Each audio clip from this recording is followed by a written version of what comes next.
Kata ura ini sebenarnya semacam С Днем Великой Победы! Ура!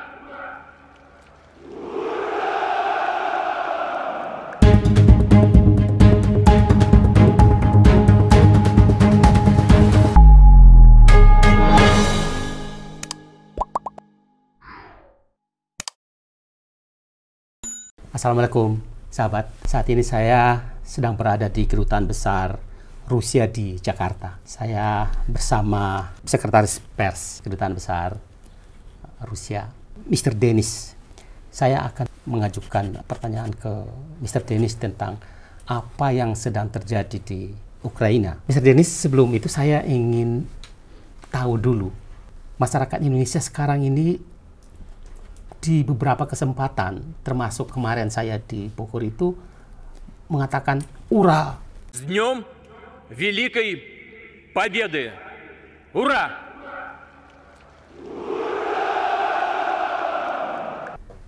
Apa itu "ura"? kata ura ini sebenarnya semacam semangat yang digunakan di kalangan militer biasanya untuk meningkatkan semangat para prajurit. Semangat para prajurit. Iya, Dan ini lebih dipopulerkan ketika perang ini. saya harus menjelaskan dulu karena kami di Rusia tidak menganggap ini sebagai perang sebenarnya, tapi seperti operasi militer khusus di Ukraina. Ini sangat penting untuk dimengerti karena kami tidak melawan rakyat Ukraina. Kami hanya tujuan operasi tersebut hanya untuk demilitarisasi dan denazifikasi wilayah Ukraina. Oke, saya ingin tahu, sebetulnya mungkin sudah banyak dijelaskan ya, tetapi saya ingin tahu langsung dari Kedutaan Besar Rusia, apa saja yang menjadi dasar penting Rusia harus menyerang Ukraina? Salah satu alasan yang memaksa kami memulai operasi militer khusus tersebut adalah ancaman yang kami rasakan di Rusia karena perluasan ke timur negara aliansi NATO dan kemungkinan memakai oleh mereka teritori Ukraina seperti pondasan untuk menyerang nanti Rusia. Karena kalau kita melihat pada peta, melakukan perhitungan, dan kalau NATO membawa infrastruktur militer mereka ke Ukraina, maka rudal dari Ukraina bisa membutuhkan 3 menit aja untuk sampai Moskow. Yang ini ancaman nyata bagi Rusia. Sudah beberapa kali sebenarnya sejak awal kami bilang NATO, jangan melakukan perluasan tersebut ke timur.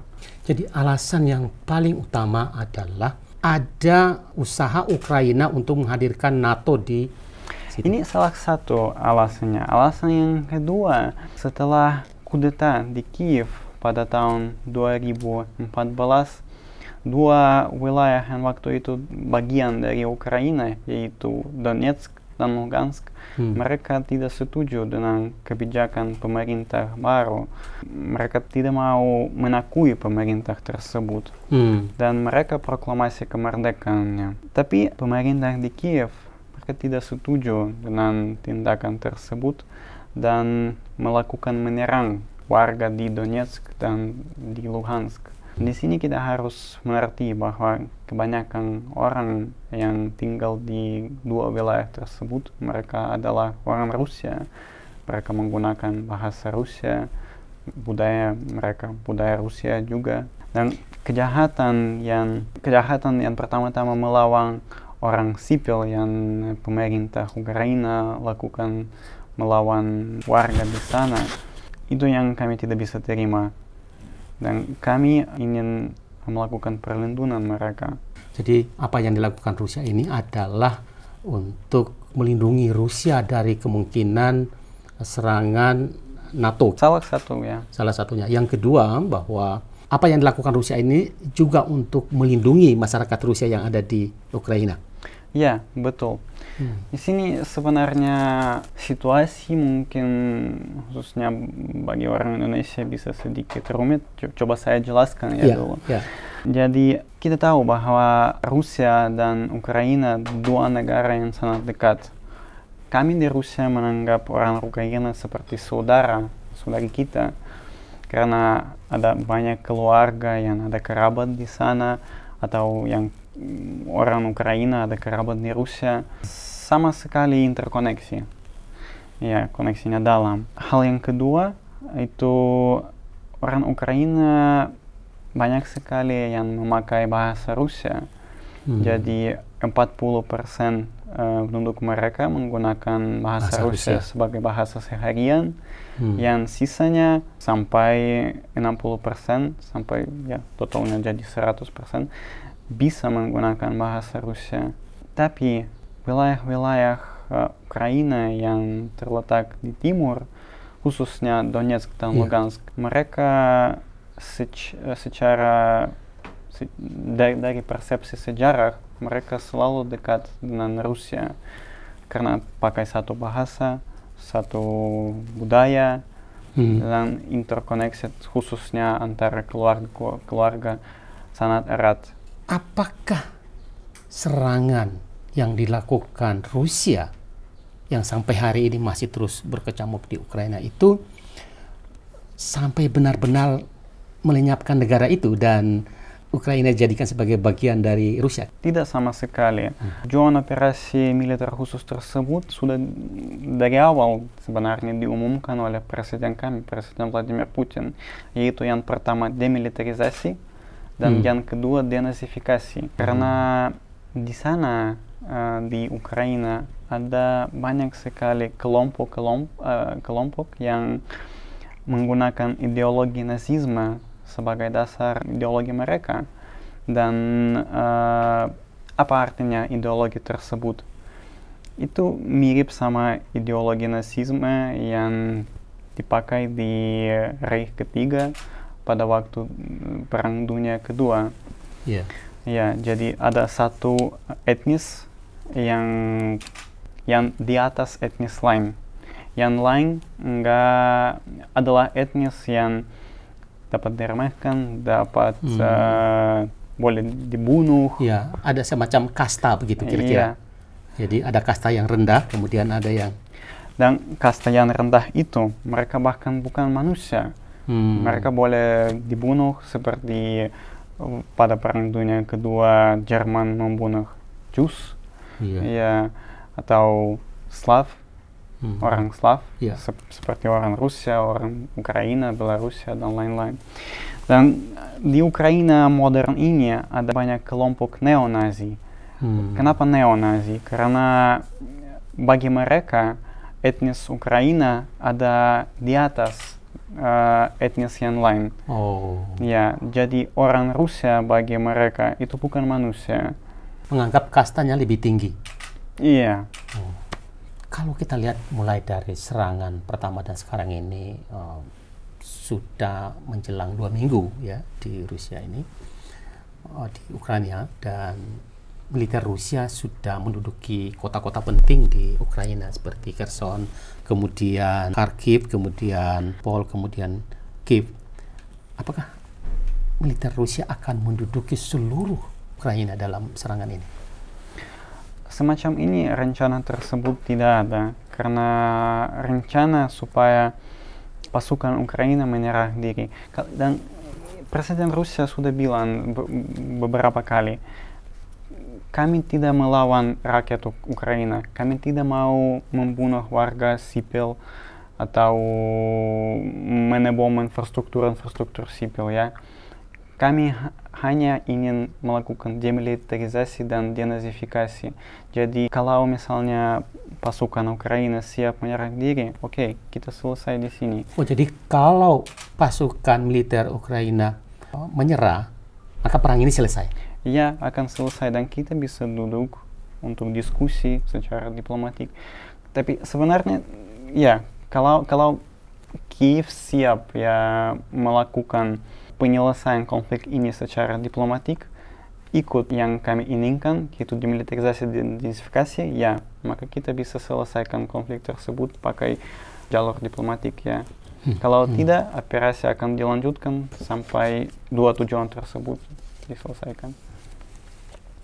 Kalau kita melihat di TV dan di media-media sosial, serangan militer Rusia ke Ukraina itu luar biasa sekali dan begitu menghancurkan dan begitu mematikan, ya. Berapa persen kekuatan militer Rusia yang dikerahkan di dalam perang Ukraina ini? Yang pertama, sayangnya sekarang ada banyak hoax.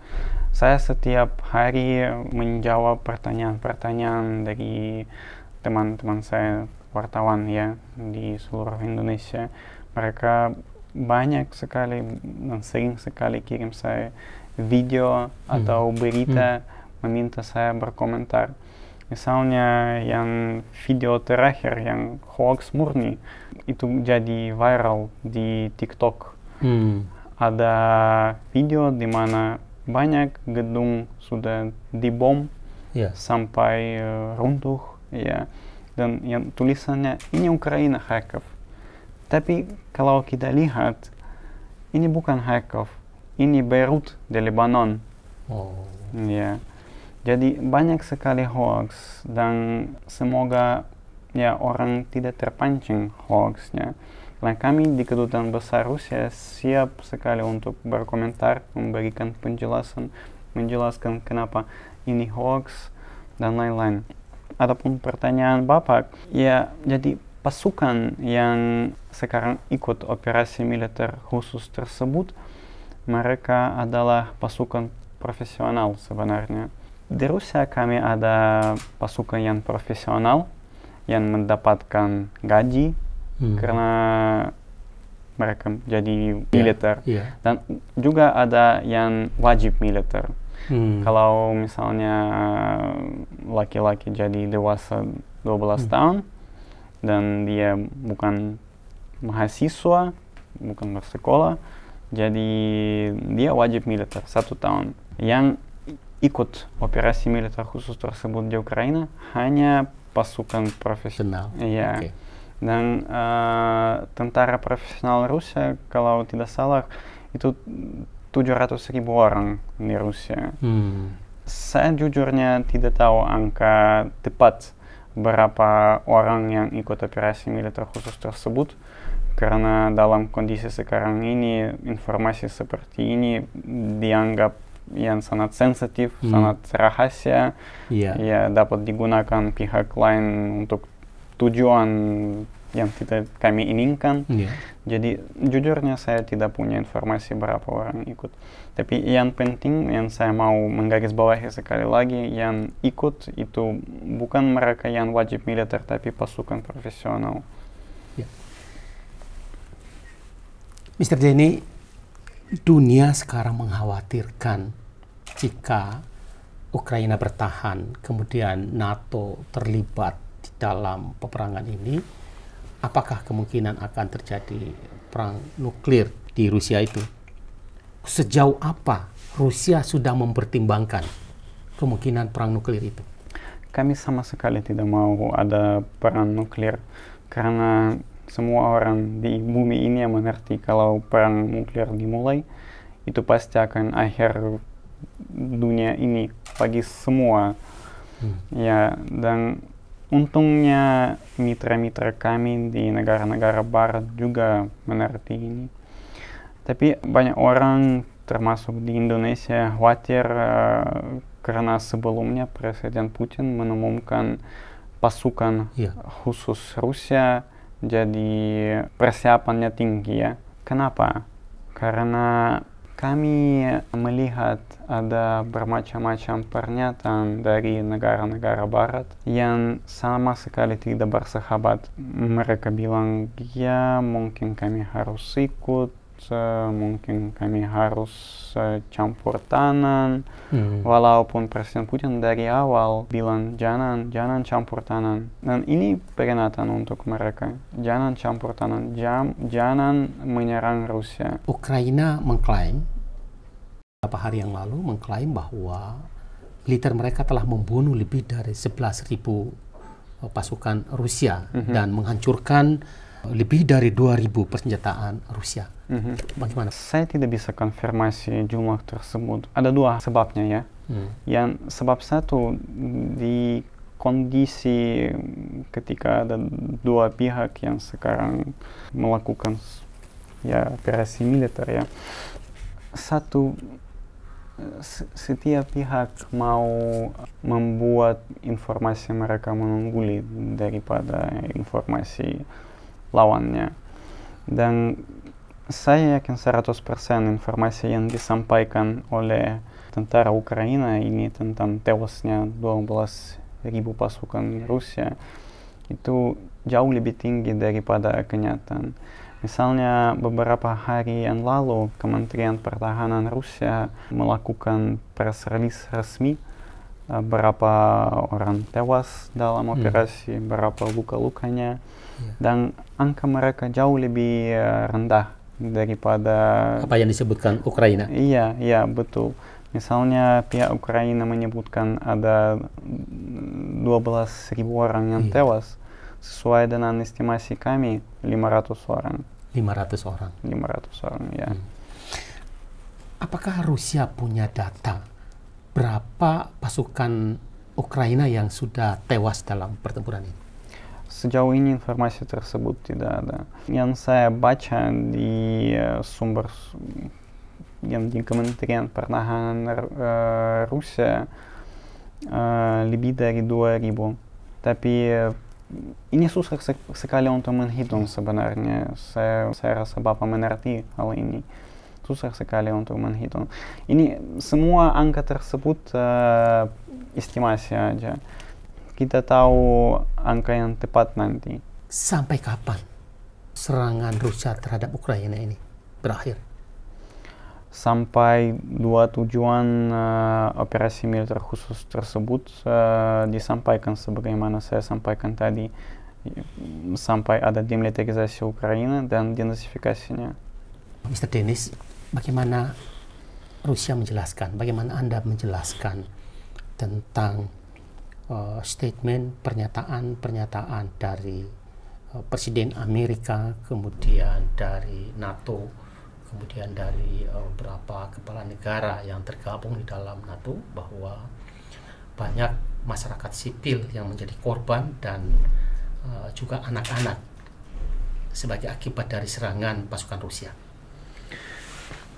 Ya, kami memang melihat ada banyak pernyataan tersebut dari negara-negara Barat, dan kami menganggap ini seperti information war, ya, perang informasi melawan Rusia. Karena sebagaimana saya sampaikan tadi, ada banyak sekali hoax terkait konflik tersebut, banyak sekali.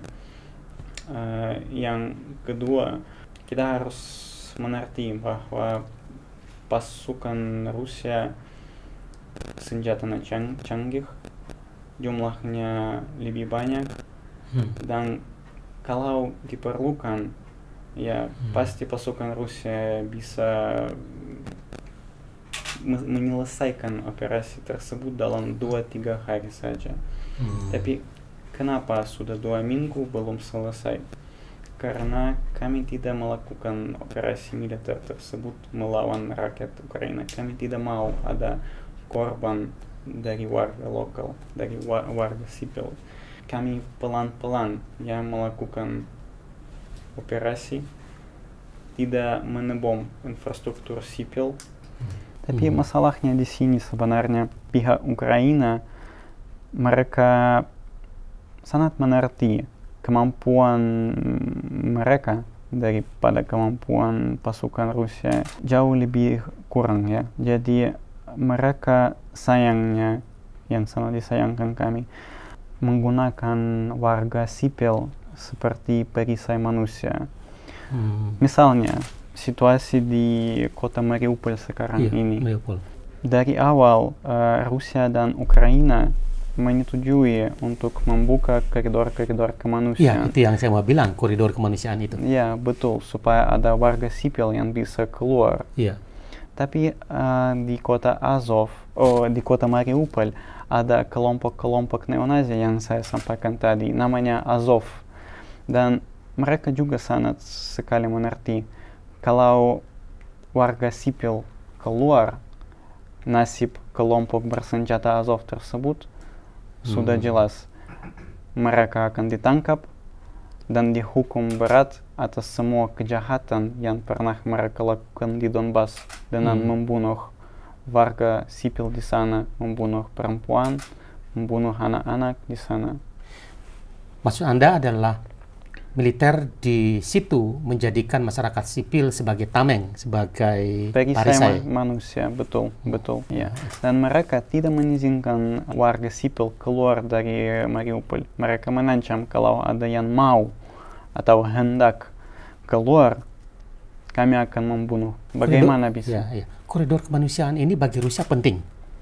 Tentu penting, karena kami sama sekali tidak mau ada korban sipil. Dari pertemuan kedua, kalau tidak salah. Ini tuh salah satu tujuannya adalah untuk menyelamatkan masyarakat sipil. Tentu. Ya. Karena operasi militer tersebut tidak melawan rakyat. Hanya untuk demilitarisasi. Ya. Oke.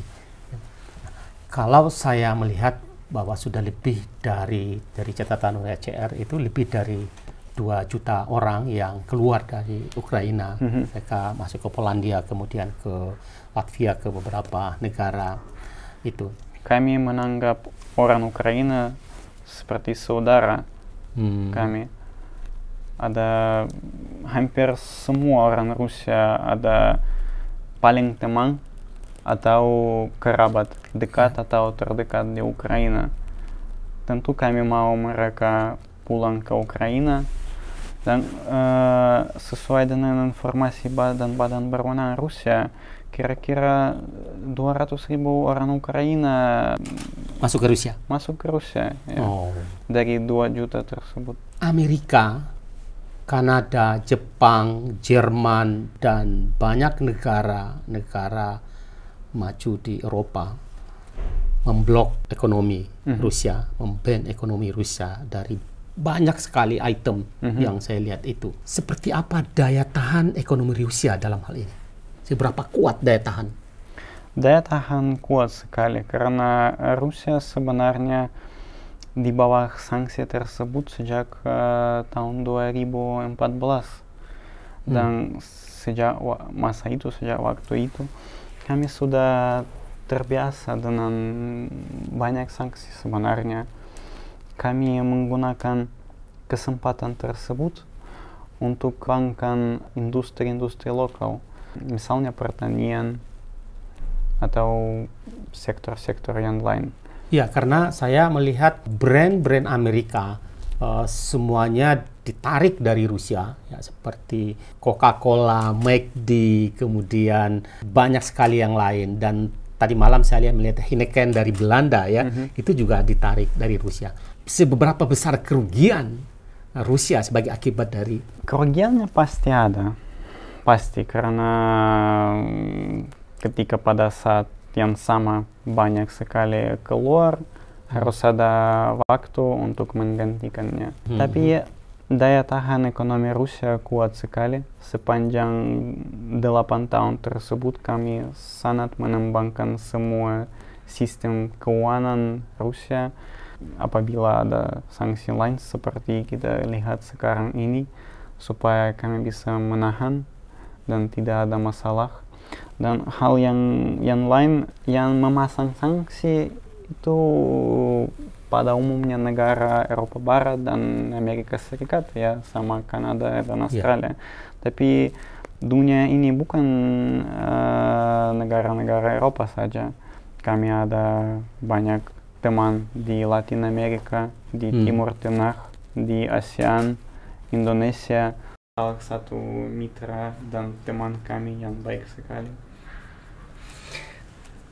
Mr. Denis, sekiranya permintaan Presiden Zelensky untuk memperlakukan no-fly zone di atas udara Ukraina itu benar-benar terjadi.